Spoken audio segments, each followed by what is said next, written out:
Oi, gente! Bem-vindos a mais um vídeo de Explicando God para meu namorado. Hoje eu vou falar um pouquinho sobre o Tyrion.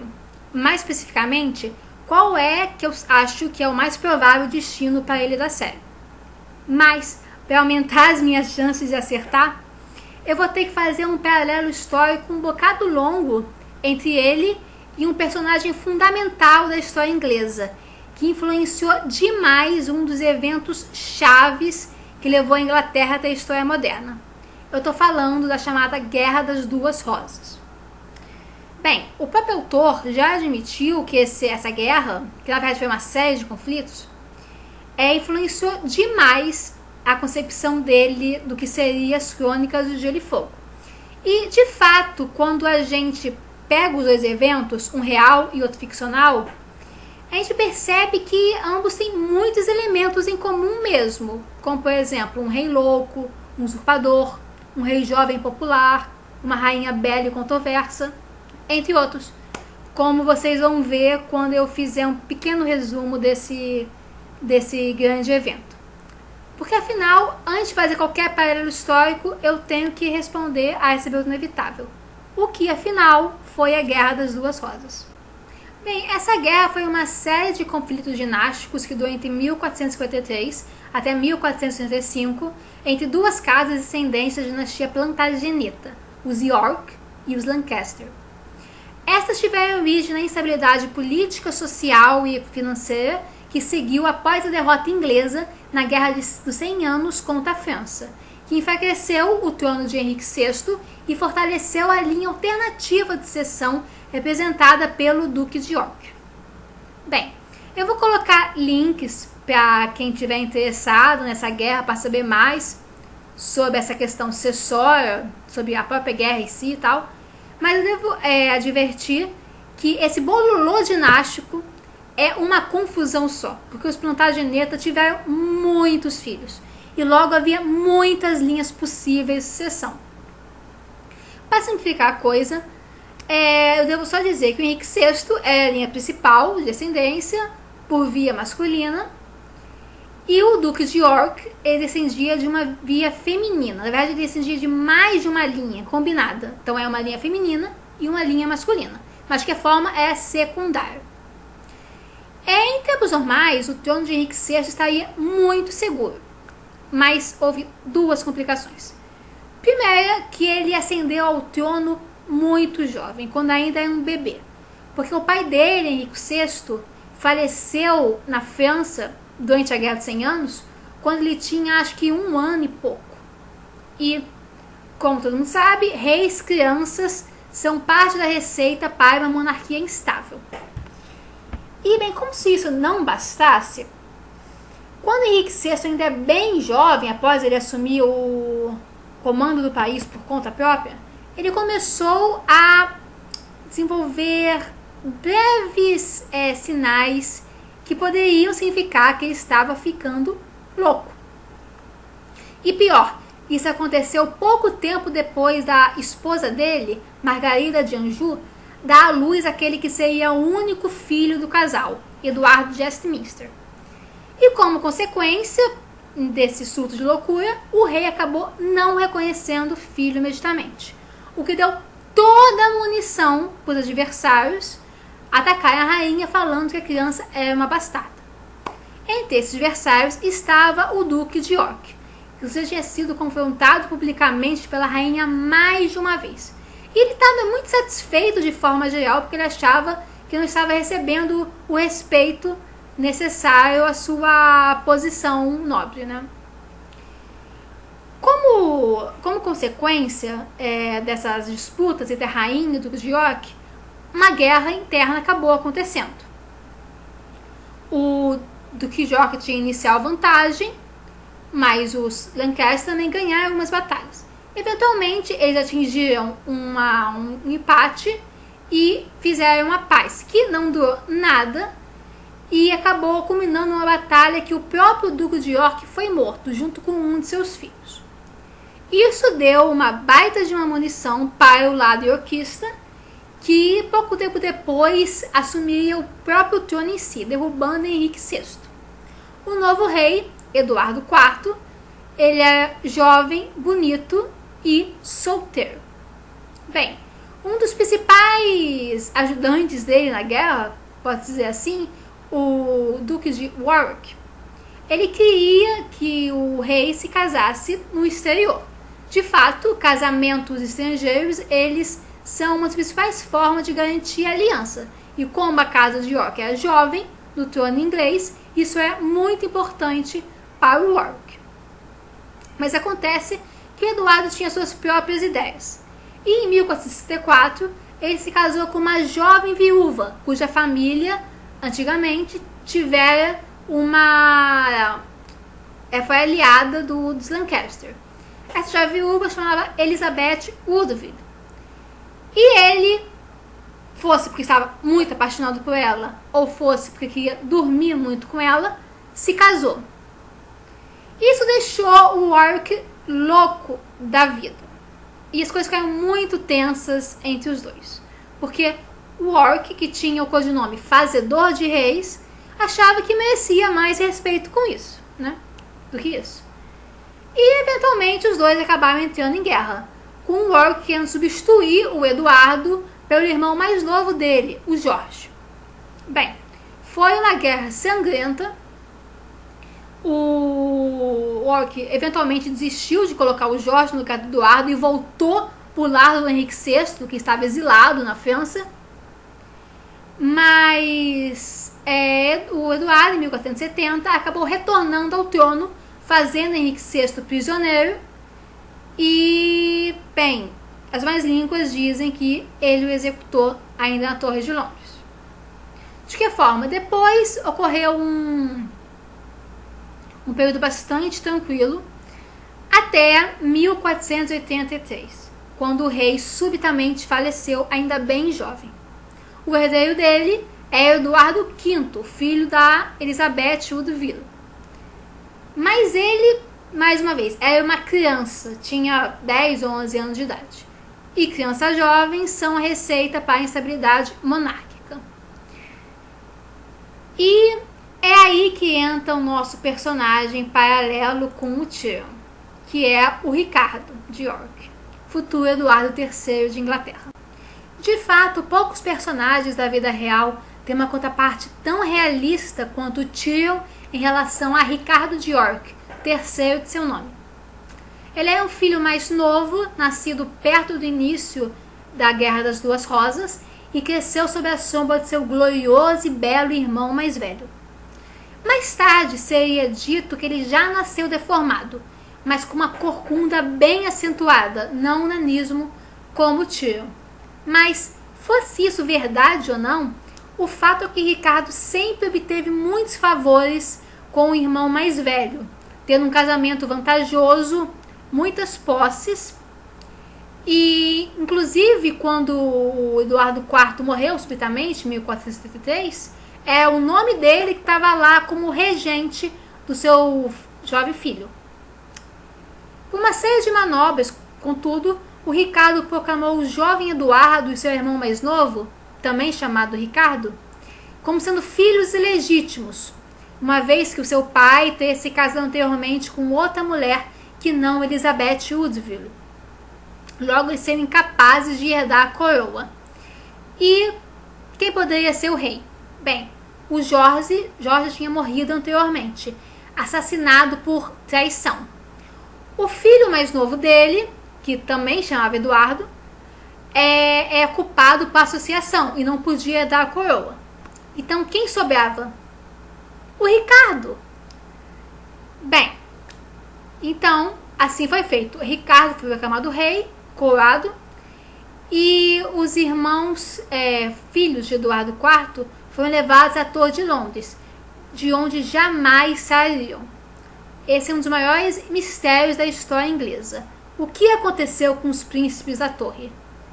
Terá Ricardo assassinado assim como o Tyrion supostamente assassinou Joffrey? Não se sabe. O que se sabe é que o reinado de Ricardo III durou mais 2 anos, embora o seu nome estivesse já um pouco diabolizado com a suspeita que ele teria assassinado sobrinhos a sangue frio. Em 1435, porém, um pretendente da casa Lancaster, Henrique Tudor, que é descendente de uma linha legitimada, ele desafiou o reino de Ricardo e desembarcou com um exército na Inglaterra.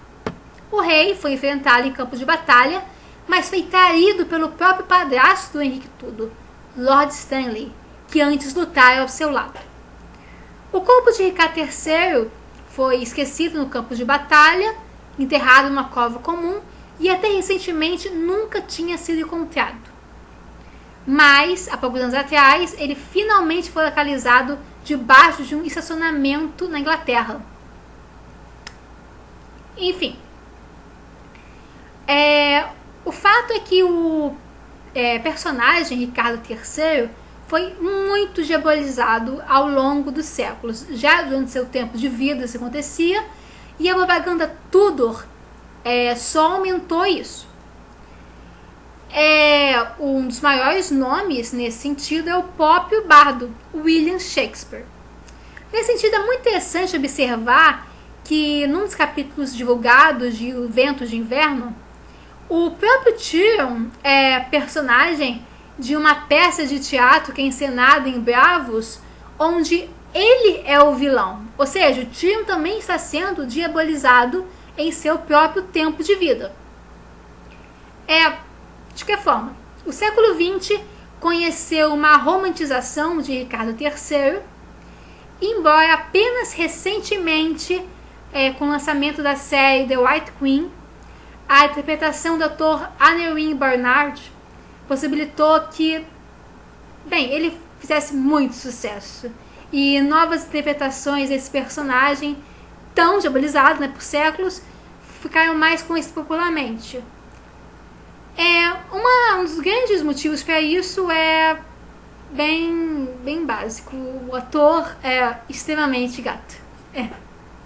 Enfim, agora o Ricardo III tem uma grande fanbase por causa do Annewyn. Mas, enfim, de que forma, o que essa história toda complicada e dinástica e sucessória tem a ver com Tyrion? Bem, é de se imaginar que, com tantas semelhanças entre o Ricardo III e o Tyrion, os destinos dos dois sejam mais ou menos paralelos.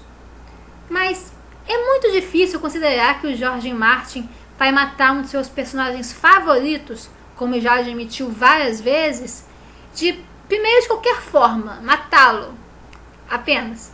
E, em segundo ponto, essa maneira tão, por assim dizer, ordinária, como uma morte num campo de batalha. E, contra outro pretensor ao trono, isso significa que o Tyrion vai ser rei? Difícil acreditar. Enfim, não parece que esse não é bem o destino traçado para o Tyrion. Até porque ele foi um dos personagens mais desenvolvidos pelo autor. Aí vocês podem me falar: Fernanda, o Ned também foi, olha o que aconteceu com ele. Mas é diferente, porque o arco do Ned, ele é muito monocromático. Ele estava aí para fazer uma coisa e apenas uma coisa. Agora, olha só quanta coisa o Tyrion já viveu, quanto ele foi trabalhado, quantos mistérios, na verdade, ele carrega atrás de si, né? Então, presumindo que ele viva, qual será o seu destino? Tomando tanto a série quanto os livros como guia, parece certo que ele vai encontrar Daenerys em algum ponto e muito provavelmente vai com ela até Estéreos. E depois? Se ele conseguir se firmar mesmo como seu conselheiro, apesar de ser um Lannister, ser irmão do Jaime e tal, talvez ele a convença a tomar o vale como ponto de partida de sua conquista. Afinal, não vamos esquecer que ele prometeu o lugar para os clãs das montanhas ainda lá no primeiro livro. E, como é exaustivamente dito, os Lannisters pagam as suas dívidas. Então o Tyrion deve tentar, ao menos, tirar a casa Arryn do poder. Agora, se ele vai conseguir o rochedo Casterly, como seria do seu direito de sucessão mesmo, é um assunto bastante discutível. Com o favor de Daenerys ou não, ele ainda matou o pai dele. Mesmo considerando-se aquela teoria que o Oberyn já tinha envenenado o Tyrion. Não importa, a flecha que fez o assassinato foi do Tyrion. Não tem discussão. Então, será que seria proveitoso politicamente para ela colocar um assassino no poder supremo das Terras Ocidentais? Bem, por outro lado, o Tyrion Lannister extraiu o respeito alheio muito mais de temor do que de amor, ou mesmo admiração, né? Nesse sentido, seu filho Tyrion estaria apenas seguindo uma tradição que deu muito certo. De que forma, se não ele, quem herdaria a Rochedo Casterly? Cersei e seus filhos já vão estar mortos em breve, de acordo com a profecia na Meg. E se por algum milagre o Jaime sobreviver a Daenerys, ele é inelegível de que forma pelos seus votos à Guarda Real. Uma coisa que devemos lembrar, porém, é que o Tyrion é casado no presente com a Sansa Stark. A não ser que o seu primeiro casamento com a Tisha seja relembrado, e como ele não foi muito bem anulado, isso pode servir para ele afastar a Sansa de sua posição de consorte. Tudo pode acontecer.